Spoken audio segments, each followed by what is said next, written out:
Hey guys and gals, so today is Shunabog Deserted Factory, this one right here, Forced. Forced is the enemy and Forced gets his buff this week.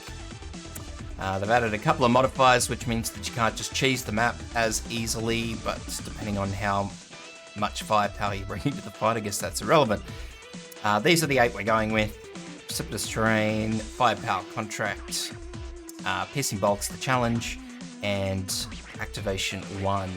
Team we're going in with Texas Myrtle. Myrtle in particular, just because Forced has a cost deficiency on him, so I think he costs like 51. Did I just call Ethan Forced? Anyway, that's relevant. Ethan, this bloke here.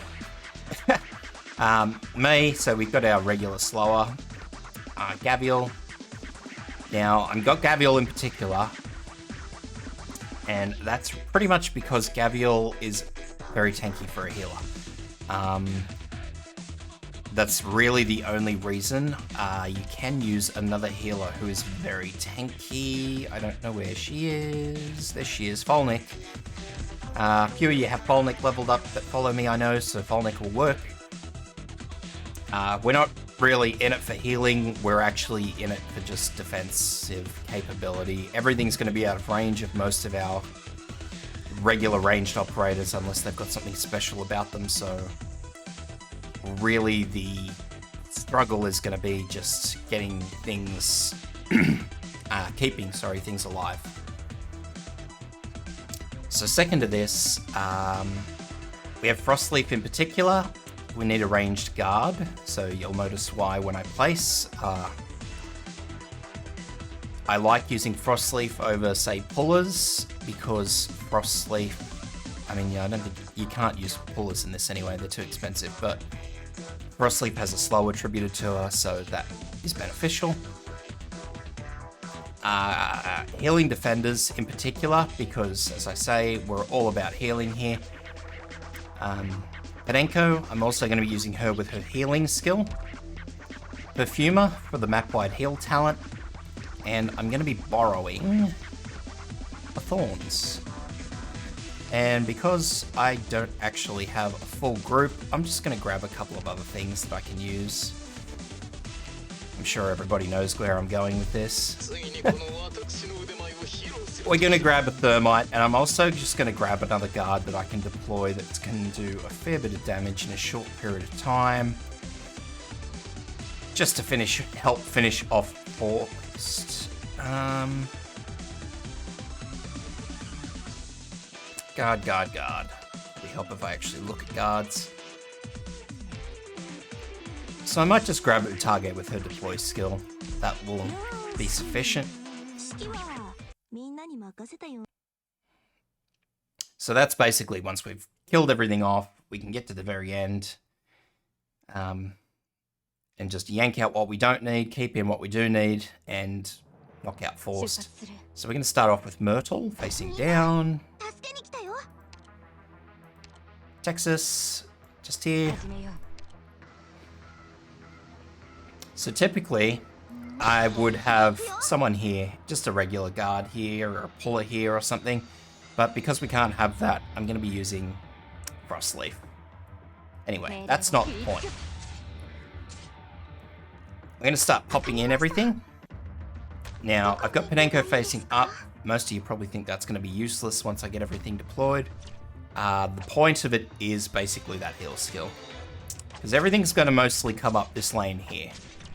Which, as I said, I'm sure most of you are going to think is useless, but there's a method to the madness.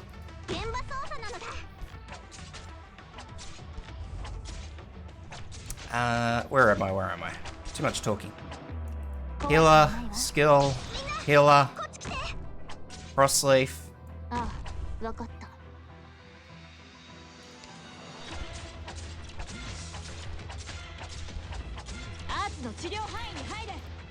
Skill, defender, preferably your tankiest defender. Now, if you guys have Saria, pop her in there with skill 2. She'll love life.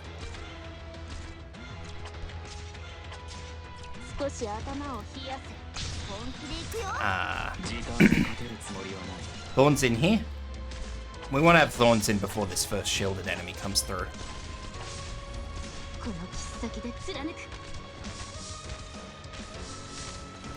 So use Thorns' skill the second it's ready, because we need to cycle that skill.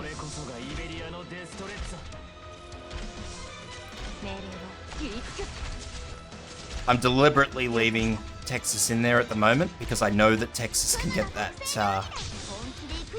can do a fair bit of damage to that shielded enemy with her skill. So Gummy's pretty much done. Not Gummy, sorry. Jesus Christ, I'm good today. Myrtle is done. We're going to pop in Ethan. Ethan's going to go in here.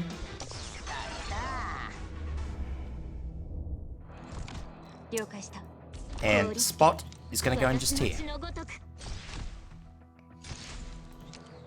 And that's us done. So we're going to let this play itself out.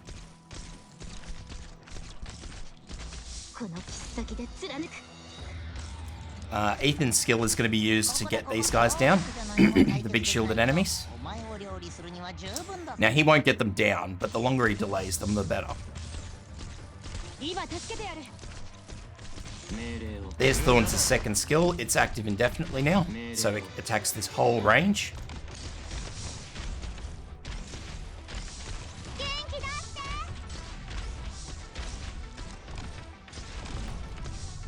Ethan is hopefully going to keep them in that range longer. Hopefully. That's the RNG promise to you.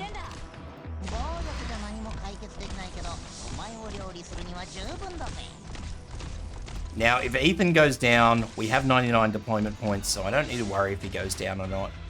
If he does, he does. If he doesn't, he doesn't. It doesn't matter. He's just there to slow units down and do a bit of extra damage. He's not there for an actual purpose. Because as you can see, we have nowhere to put things. So, yeah. If Ethan does something, sweet. If he doesn't do something, well, RNG has deemed that the way.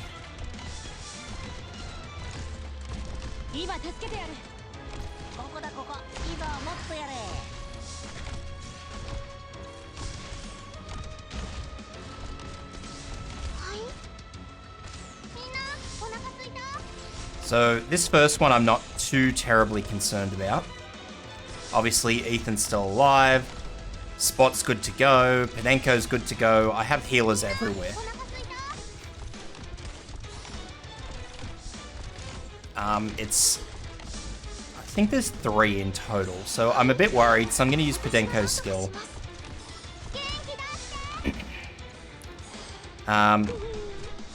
Forced has come out of his invisible state, so I'm going to use Utage, which is going to end up getting stuck behind that enemy, but that's okay. She'll do a little bit of damage to Forced, which is all that's really important. I'm going to leave her there until she dies, or until Forced walks past. And use that skill, because I want to get this guy. So that's it. Forced is gone. He just used his big skill, so she'd be Cactus anyway.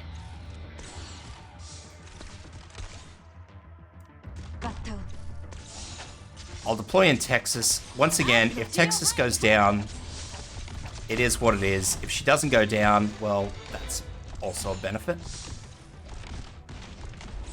So at this point in time, I'm really just trying to get damage on Force. That's all this is.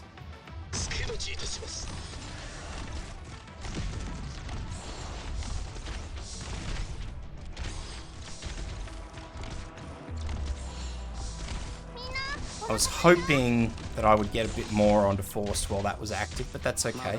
I only use Ethan, bloody hell, Spot's skill, because I want to make sure that everything is running the way it's supposed to go. So Forced is all that's left.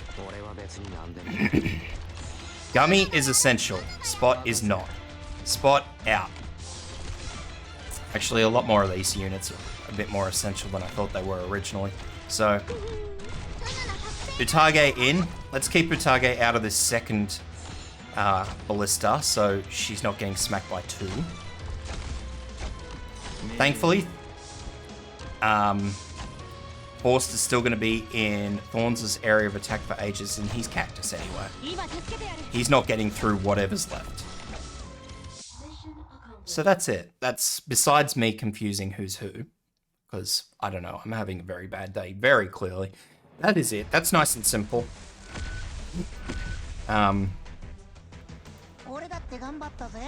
It does hinge on thorns.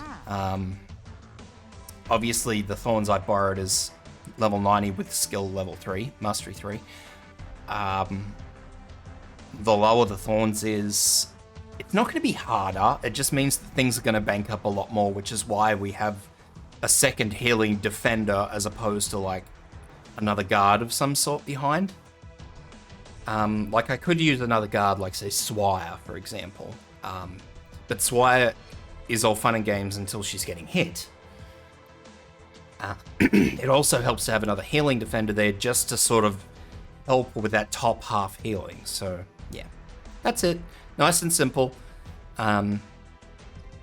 Just make sure you've got the health. The health is the important thing to remember when you're dealing with that boss. Jesus.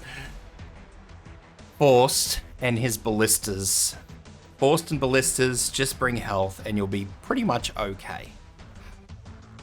So I hope that helps, guys. If it does, like, subscribe, or just subscribe if you don't like clogging up your like list. And I hope to see you guys tomorrow.